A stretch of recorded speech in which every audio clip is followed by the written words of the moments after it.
Before Sargon the Great conquered all of Mesopotamia, Sumer Mesopotamia was a land of multiple independent city-states. It was in the time of the early dynastic period of Mesopotamia, with the kingdom of Umayyah to the north. The independent city-states waged war with each other for 1,500 years until Sargon conquered the region, creating the world's first empire. This is his story.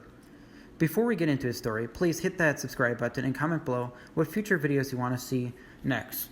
And share this video. Now let's get into this. According to legend, his father was an unknown man from Azur-Purnam. His mother was a priestess in a town on the middle of the Euphrates, of the goddess of love.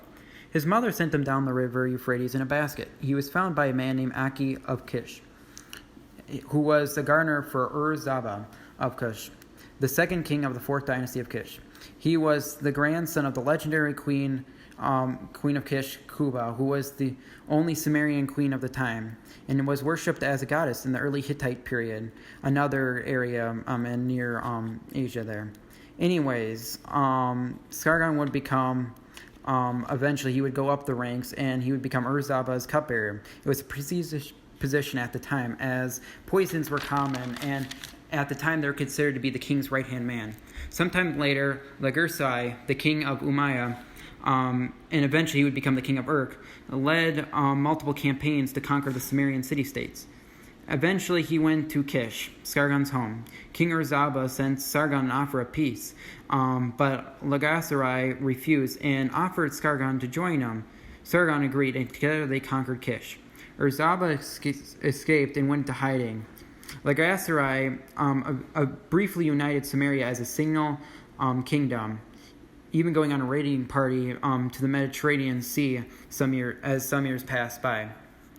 Eventually, Sargon and lugar-zage-si's relationship deteriorated. It's possible he had an affair with his wife, or that he was sent on a mission in which he turned his own conquests for the missions. Sargon eventually marched on Uruk and took it. Lugar-zage-si, in response, marched his army from Kish to meet with Sargon in battle. He was defeated. Sargon then put him in chains and tied a rope around his neck and took him to Nippur, the sacred city of the god Enlil, the god of wind. That he chose as his special god. Sargon chose Ishtar to become his god, the Sumerian goddess of love, and proclaimed himself the king of Kish. With lugar-zage-si defeated, he gained an already united Sumerian kingdom. He taught his shoulders the parallax formation, and Sumerian independent states rebelled against him. He quickly defeated them by destroying the city's walls, making it harder to rebel. Sumerian traditions. He adapted Sumerian traditions as he was from a Semitic group of Akkadian background. He also made a composite bow that could shoot twice as far as a traditional bow made of wood, horn, and selene. With these advancements, he led an army to conquer Mari, Assyria, Elam, and eventually he had 34 military victories. He perhaps even invaded Asia Minor or Cyrus. He claimed to march to the Mediterranean Sea and sent ships to India. He founded the city of Akkad as the capital. He also founded Babylonia, which later was ruled by Hammurabi, and even later Nebuchadnezzar, the conqueror of Jerusalem. He made sure his governors were loyal to him. If they weren't, he would replace them with his own men. He became the first king to demand his son to rule after his death.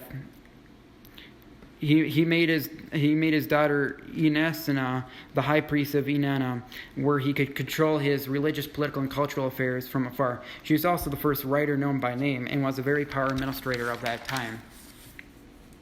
Eventually, his empire became very great. The Akkadian Empire developed roads and irrigation systems.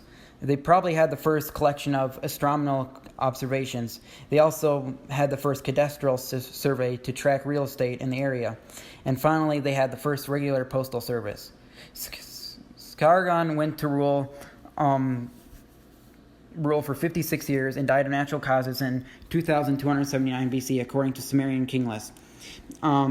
He was replaced by his son Rumish, and the Akkadian Empire ruled about 200 years later, became weaker and weaker from intense fighting, invasions, and famines that ravaged the land. It was conquered from invaders from the north, the Gutans, around 2150 BC. Sargon hoped the kingdom would last for 1,000 years.